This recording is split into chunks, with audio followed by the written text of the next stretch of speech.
বিছানায় শুয়ে পড়লে হবে না কিন্তু। ওঠো। এই ওঠো মানে? আরে বাবা, এই ঘরে তুমি আর আমি থাকবো, এই বিছানাটা তোমার মানে এই বিছানাটা আমারও। আমার বিছানায় আমি শোবো না তো কে শোবে শুনি? এই জয়, নরম গতি, তুমিও চলে এসো, মজা হবে। ইয়ার কি করার সময় নয় এটা। এমনিতেই মেজদা ভাই বলেছে যে বাগানে সুন্দর করে আগুন জ্বালানো হবে, তারপর কাল সকাল থেকে কোথায় কোথায় বেড়াতে যাওয়া হবে সেগুলো সব প্ল্যান করা হবে, জমিয়ে আড্ডা হবে। আর তুমি?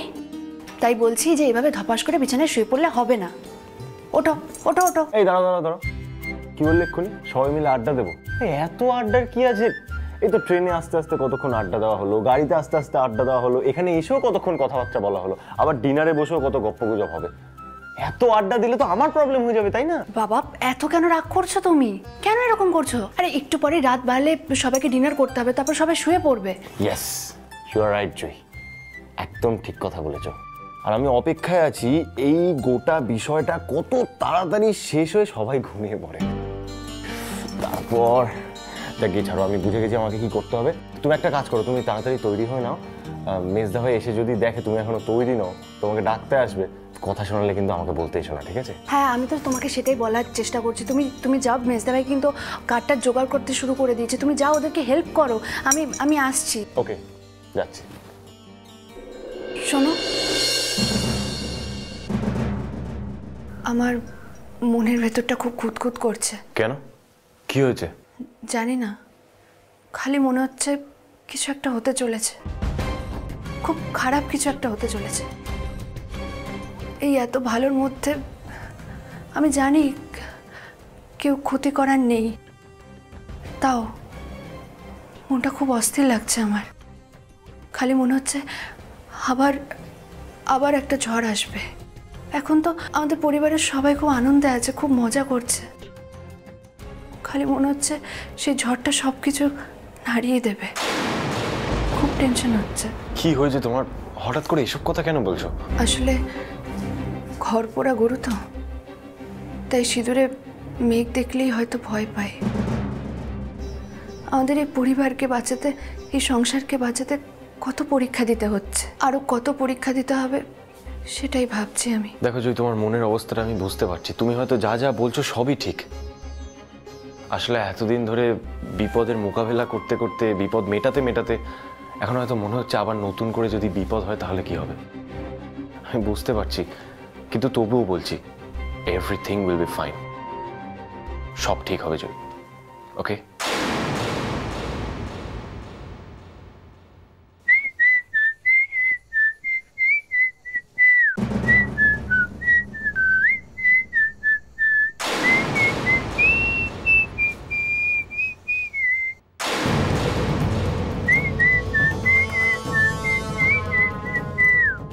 কে কে কে কে শীষ দিচ্ছে?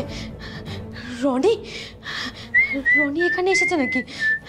হ্যাঁ হ্যাঁ, এরকম ভাবে শীষ দিয়ে তো রনি গান গাইতো।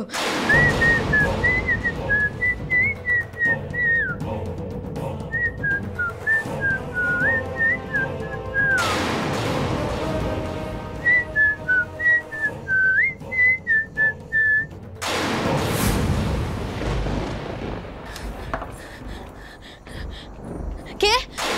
জয়, বর্তমানে দেখা করতে যাচ্ছি আমি। এক মিনিট, আখির গলা না? কে ওখানে ছিল? কে পালিয়ে গেল? আমাকে দেখে সামনে আসো। হ্যাঁ তাই তো, চলো তো গিয়ে দেখি, এসো। আমি বলছি সামনে আসো। কে ওখানে? আখি! কি হয়েছে আখি? হ্যাঁ, কি হয়েছে তোর? দিদি,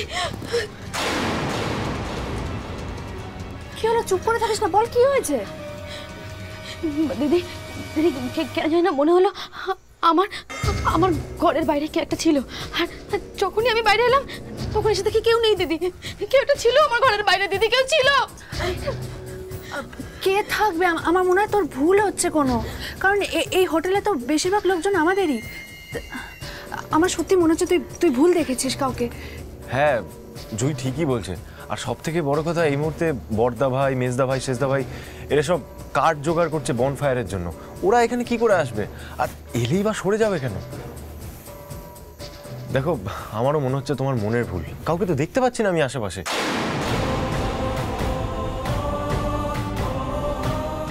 ভয় পেয়েছো লিজা, তুমি ভয় পেয়েছো, আর এটাই আমি চেয়েছিলাম। আখি প্লিজ এগুলো নিয়ে এত চিন্তা করো না। আমরা তো বেড়াতে এসেছি, নিজের মুডটাকে নষ্ট করে কোনো লাভ আছে বলো? দেখো তুমি অন্য কিছু নিয়ে হয়তো ভাবছো, তোমার মাইন্ড ডিস্টার্ব রয়েছে, তাই তোমার এগুলো মনে হচ্ছে। শোনো, আমরা ওখানে আগুন জ্বালানোর ব্যবস্থা করছি, সবাই মিলে গল্প করব, আড্ডা মারবো, হই হুল্লোড় করবো, মনটা ভালো হয়ে যাবে। চলো চলো। আরে দাঁড়িয়ে থেকো না, চলো। হ্যাঁ যা আগে। এসো।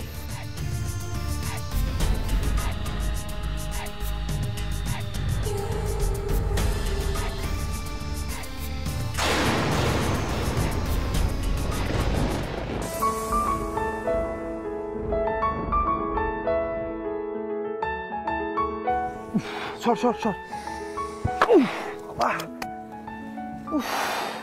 এই অগ্নি, রিবু কোথায় গেল রে? আমরাই তো সব কাঠগুলো বয়ে আনছি নাকি? তুইও কিছু কম যাস না। হ্যাঁ বর্দা ভাই, এই হোটেল বুক করার দায়িত্ব তোর ছিল, কি করলি? শেষমেশ আমার ঘাড়ে দায়িত্বটা দিয়ে দিলি। আমি কোনো মতে বুক করলাম, এখন শুধু বড় বড় কথা। আরে শোন না, তুই বলছি তুই না ঠিক বুঝবি না, জানিস তো? এই শেষ মুহূর্তে আমার অফিসের এমন কয়েকটা কাজ এসে গেল যে আমি ঝামেলা পড়ে গেলাম।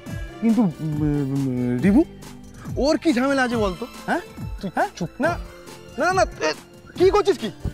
ওর কি ঝামেলা আছে সেটা তুই আমাকে বল। দিব্য তো ঘুরে বেড়াচ্ছে, আর এদিকে আমি না এখানে এসেও 4টি ফোন অ্যাটেন্ড করে যাচ্ছি। আরে শোন, তুই এত রেগে যাচ্ছিস কেন? এগুলো ওদিকে রেখে যেত, আমি বোঝাচ্ছি। দেখ, শিবুকে একটু একা ছেড়ে দে না, ওদের তো সবে বিয়ে হলো, তার মধ্যে এত ঝুট ঝামেলা, একা ছেড়ে দে না। আরে বাবা, ছেড়ে তো দিয়েছি। হ্যাঁ, ছেড়ে কি দিইনি? কি রে, ছেড়ে দিয়েছি তো, কিন্তু এগুলো বয়ে আনতে তো আমার কোমর ব্যথা হয়ে গেল। আরে চলে এসছে তো, ওই দেখ এসে গেছে। চলে এসছি।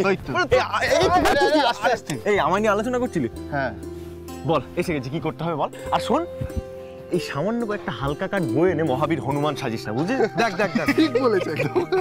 আরে নে এবার আগুনটা জ্বালা। হ্যাঁ, জ্বালা তাড়াতাড়ি শেষ হয়ে জ্বালা। গেছে। লা, আগুন।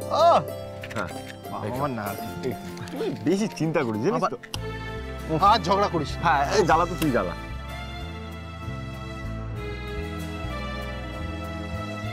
সে না বাহ, দারুণ সুন্দর আগুন জ্বলছে।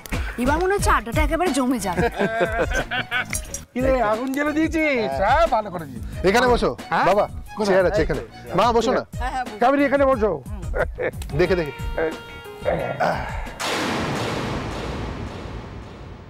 আখি, তুই এখনো টেনশন করছিস? উফ, দেখ সবাই মিলে কত মজা করছে, কত হই হই করছে, তুই এরকম মনমরা হয়ে বসে থাকবি? তোরা বড় একটা কাজ কর, এই মানে আগুনের স্ট্যান্ডে দাঁড়িয়ে না কালকে ঘোরাঘুরি প্ল্যানিংটা করে দাও। হ্যাঁ, তোমরা আগুন জ্বালিয়েছো কেন গো? আরে বাবা, আগুন জ্বালালে না মানে এই কেমন এই পাহাড়ে আছি একটা ফিলিংস। এই ডুয়ার্সের মতো জায়গা, এই জঙ্গলে ঢাকা রাস্তা, চা বাগান, তারপর বনের মধ্যে এইখানে আমাদের থাকাটা, এই একটা বনফায়ার হলে না কি বলবো, একটা ফিলিংস তৈরি হয়। সেই তো, এইবারই তো বুঝতে পারলাম। আচ্ছা, না বলছিলাম যে তাহলে হাত শেখছো কেন? কি বলছো শোন, বলে হাত সেঁকছো কেন? আরে বাবা, আগুন থাকবে আর আমরা হাত সেঁকবো না, এটা হতে পারে? দেখো, দূর, চুপ করো। এত সুন্দর আগুন জ্বলছে, আড্ডাটা একটু অন্যরকম হবে না? মানে একটু গান হবে, নাচ হবে, তবেই না? হ্যাঁ, একদম ঠিক বলেছো ইরা। দেখো, চূর্ণি তো আসেনি, তাই আমার রেফারি হওয়া ছাড়া আর কোনো উপায় নেই। কিন্তু এখানে যখন মিস্টার অর্জুন এবং মিসেস কৃষ্ণা, মিস্টার অগ্নি এবং মিসেস ইরাবতী, আর মিস্টার রিবু এবং মিসেস জয়ী রয়েছেন, তখন এরা তিনজনে এই আগুনের চারপাশে একটু ডান্স করতেই পারে, আমরা দেখতেই পারি, ভালো লাগবে সবারই। হ্যাঁ, হোক হোক, হয়ে যা। এই চুপ করো তো, তুমি আর ওদের সঙ্গে ধুয়ো তুলো না। আরে আমি আবার কি বললাম? আচ্ছা আচ্ছা, মানে সেরম হলে জেঠুমনি আর জেঠিমনিও একটা রোমান্টিক গানে আগুনের পাশে ডান্স করতেই পারে, তাই না? এই একদম চুপ কর, বেশি বদমাইশি করবি না কিন্তু। মা, এতে বদমাইশির কি আছে? দেখো মির্জা ভাই তো ঠিক কথাই বলেছে, একটা কিছু পারফরমেন্স তো হওয়া উচিত। যেমন আমাদের এই বড়দা ভাই, বড় বৌদি, সেজদা ভাই, সেজ বৌদি, তুমি, বাবা, তারপর আমি আর জয়। তো হ্যাঁ, এই জয়ের নামটা বলবি বলে একবার উসকুস করছিলিস। এই তোর নিজের ইচ্ছা হয়েছে বল না, কেন আমাদের ঘাড়ে চাপাচ্ছিস বলতো? হ্যাঁ অগ্নি, এভাবে বলো না, কত রোমান্টিক ভাবো তো। তবুও তো রিভু ভাবছে যে জয়কে নিয়ে গান গাইবে, একটু নাচ করবে। কাবেরী, চলো আমরা ঘরে গিয়ে টিভি দেখি। এই নাচ গানের মধ্যে থাকার কোনো দরকার নেই, চলো ওঠো। হ্যাঁ চলো, ঘরে গিয়ে না ময়ূরাক্ষীকে একটা ফোন করতে হবে, অনেকদিন ফোন করা হয়নি। যমুনাও তো বলেছিল এখানে এসে একটা ফোন করতে, তাহলে বলে তাকেও ফোন করা হয়নি আমার। আচ্ছা ঠিক আছে, চলো চলো চলো চলো আমরা আসি রে। চলো কাবেরী, আসি রে। হ্যাঁ হ্যাঁ, সাবধানে। আচ্ছা ঠিক আছে, বাবা মা যখন চলে গেছে তখন এই প্রোগ্রামটা আমরাই এগিয়ে নিয়ে যাই। দেখো আমাদের প্রোগ্রাম কিন্তু সেট হয়ে গেল, কেউ না করবে না কিন্তু। আচ্ছা নাচ যে হবে, মিউজিক সিস্টেমের গানটা চলবে নিশ্চয়ই? হ্যাঁ নাকি? না না, আমি সবাইকে বলছি কাউকে একজনকে এর মধ্যে গান গাইতে হবে, ঠিক আছে? কেউ গান গাইবে আর তার সঙ্গে ডান্স হবে। তার কারণ ওই মিউজিক সিস্টেমে গান বাজিয়ে ডান্সটা ঠিক জমে না। এই হ্যাঁ, আখি কিন্তু একদম ঠিক কথা বলেছে, কিন্তু গান কে গাইবে? এই যে তুই গাইবি, তুই বড় না সব, এই বলছিলি কালকে। হ্যাঁ বড় বৌদি, একটু সেজে আসো। হ্যাঁ যদি প্রয়োজন মনে হয় তাহলে কিন্তু গানটা আমিও গেয়ে দিতে পারি।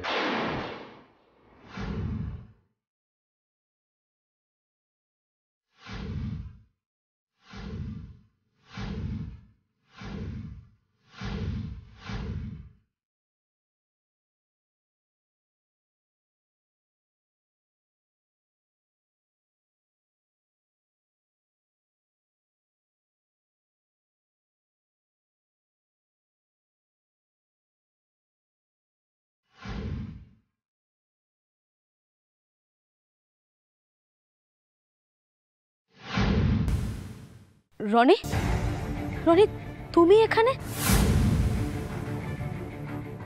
তুই চিনিস ওকে? হ্যাঁ দিদি, আমি যখন মুম্বাইতে সব বন্ধুদের সাথে পার্টি করতাম তখন থেকে আমি রনিকে চিনি। ও তোর বন্ধু হয়? ও বোধহয় আপনাদেরকে সবটা গুছিয়ে বলতে পারছে না, আমি বলি। লিজা, মানে আমি ওকে লিজা বলে ডাকি, আপনারা বোধহয় আঁখি বলে ডাকেন, তাই না? ওর জীবনে যা যা ঘটেছে আমি সবটাই জানি। আমি বরং আপনাদেরকে আমার পরিচয়টা আগে দিয়ে দিই। আমি লিজার অনেকদিন আগেকার বন্ধু। আমরা একসাথে মুম্বাইতে অনেক পার্টি করেছি, একসাথে অনেক ঘুরেওছি। বর্দি ভাই, দেখেছো? দেখবে মেয়েরা আরো কত কাণ্ড কারখানা জানতে পারবে। মুম্বাইয়ের বন্ধু এখানে এসে হাজির। দাঁড়া দাঁড়া সেজো, দাঁড়া, ব্যাপারটাকে ভালো করে একটু বুঝতে দে। আঁখি, আমি তো তোমায় ফোন করেছিলাম, তুমি ফোনটা ধরোনি কেন? ধরতেই পারতে, আমি শুধু তোমার সাথে একটু কথা বলতে চেয়েছিলাম। এতে তো আর ভয়ের কিছু নেই, ফোনটা ধরতে পার। তোকে ফোন করেছিল, তুই ফোনটা ধরিসনি? আর ভয়ের কারণ কি? আগে চুপ করে থাকিস না, বল ও কি বলতে চাইছে বল। আমি বলছি, আসলে একটা টাইম বড়লোক বাবার ছেলে হিসেবে একটু রেকলেস লাইফ লিড করতাম। হাতে প্রচুর টাকা ছিল, পার্টি করতাম, ড্রাগস নিতাম, একে ওকে ড্রাগ সাপ্লাইও করতাম। মানে বলতে পারেন যে বড়লোকের মুখে যাওয়া ছেলে ছিলাম। তোমার মতো ছেলের কথা ভাবতে গেলেই না ঘেন্না হয় রনি। এমনভাবে বলছো বুকে গিয়েছিলাম, এখন যেন তুমি কোনো মঠ থেকে দীক্ষা নিয়ে সাধু পুরুষ হয়ে গেছো। আমি অবশ্য জানতাম যে আখি ড্রাগস নেয় না, ও ফুটবলার, ফুটবল খেলে বলে ও ডোপ করে না। কিন্তু ওই একটা পার্টিতে একটু ভুল বোঝাবুঝি হয়ে গেছিল। বলতে পারেন আমি একটু ওকে ফোর্স করেছিলাম ড্রাগ নেওয়ার জন্য। ও অবশ্য ড্রাগস নেয়নি, উল্টে পুলিশ ডেকে আমাকে অ্যারেস্ট করিয়ে দিয়েছিল। আমি ড্রাগসের কেসে অনেকদিন জেলেও ছিলাম, এই রিসেন্টলি ছাড়া পেয়েছি। আখি, ও যা বলছে সব ঠিক?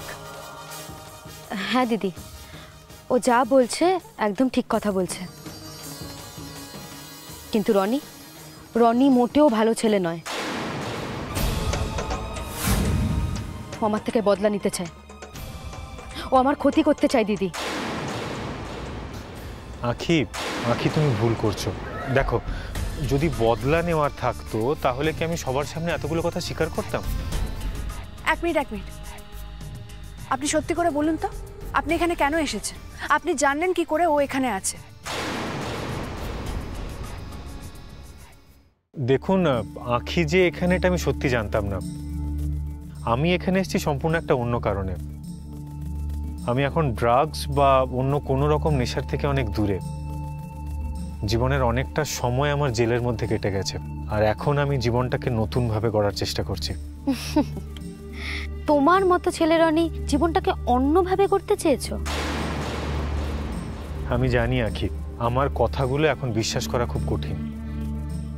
আমি বুঝতে পারছি আখি, আমার কথাটা শুনে তোমার হাসি পাচ্ছে, কিন্তু বিশ্বাস করো, জেল থেকে বেরিয়ে আমি আমার জীবনটাকে মিউজিকের মধ্যে ডুবিয়ে দিয়েছি।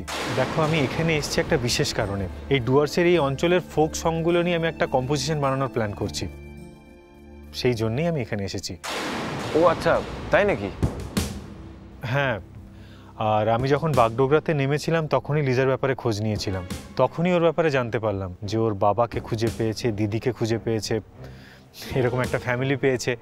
আর তখনই জানতে পারলাম যে লিজাও ডুয়ার্সে আসছে। কিরকম কাকতালীয় ব্যাপার বলুন, তাই না? আর সেই জন্যই আমি ওকে ফোন করেছিলাম। হ্যাঁ, কাকতালীয় তো বুঝলাম, কিন্তু এমনই কাকতালীয় যে আপনিও সেম হোটেলে এসে উঠলেন।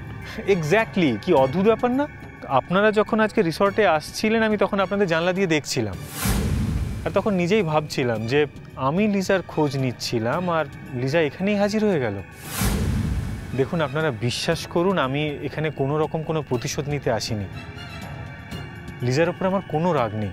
রাগ থাকলেও তুমি ওর কোনো ক্ষতি করতে পারবে না। আমি থাকতে ওর কেউ কিচ্ছু করতে পারবে না। আমি ওর দিদি। অনেকদিন পর আমরা দুজনকে খুঁজে পেয়েছি। আপনি আমার শুভেচ্ছা নেবেন। আর লিজা, তুমি বিশ্বাস করো, আমি কোনোভাবেই তোমার কোনো ক্ষতি করতে চাই না। দেখো, তোমার যদি মনে হয় যে তোমার সামনে না আসলে তুমি খুশি হবে, আমি কখনো আর তোমার সামনে আসবো না। আমি চললাম। দাঁড়াও রনি, আমি জানতাম ওই ঘটনাটা ঘটে যাবার পর তুমি আমাকে খুঁজছো, আমার ওপর বদলা নিতে চাও তুমি।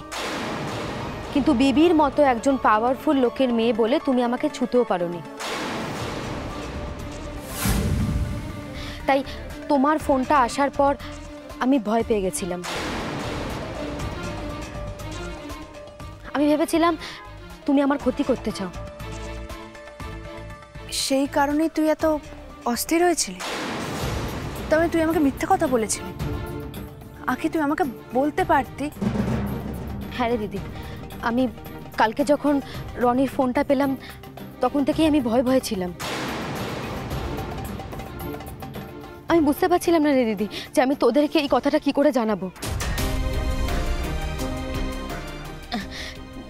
দেখ, এই পরিবারের সবার সাথে আমি বেড়াতে এসেছি, আর আস্তে আস্তে এই পরিবারের প্রত্যেকটা মানুষ আমাকে বুঝছে, আমাকে জানছে।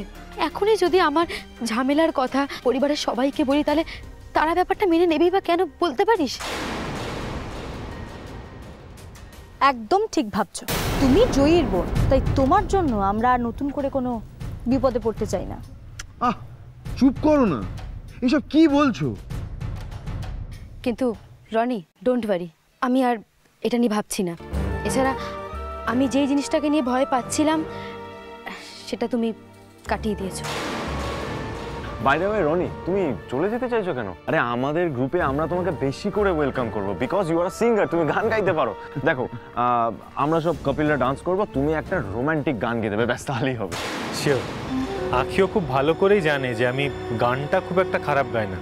রনি সত্যি খুব ভালো গান গায়। কিন্তু আখি, আগে আমায় একটা কথা বলো, তুমি আমায় ক্ষমা করে দিয়েছো তো? দেখো, তুমি যে রনিকে চিনতে, সেই রনি কিন্তু এখন আর নেই। তোমার কথা শুনে এখন সেটাই মনে হচ্ছে। বাহ, এটাই তো আমি চাইছিলাম। তোর জীবনটা এবার কিভাবে নরক করতে হয় সেটা আমি জানি। শুধু একবার ভালো মানুষ সেজে ঢুকতে দে আমায়, তারপর দেখ কি খেল আমি দেখাই।